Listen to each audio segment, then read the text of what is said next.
So like any business professional, I like to believe that I've picked up a few great skills at each stop along my personal path in business.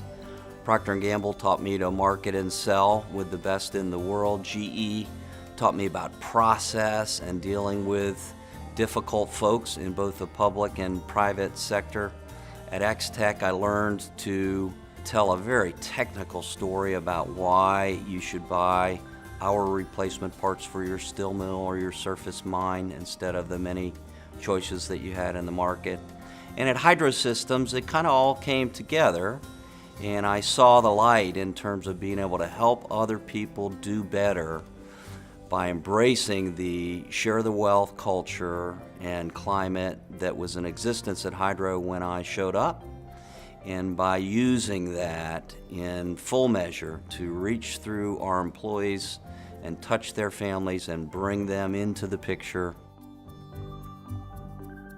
Steve came to see us one day. He was working at the time as a leader in the factory, one of our cells, manufacturing cells.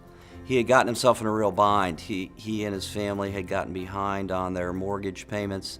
The bank was threatening to foreclose. He had waited way too long to get any kind of help or advice, and so we stepped in and helped Steve and his young family by hooking them up with some good legal representation, which the company paid for, and we're able to stave off the bank and then loan Steve a significant amount of money at the time, which he paid back to us. It's an example of reaching through our employees and touching and embracing their families and sending the message that we're in this together and we're in this for the long term together.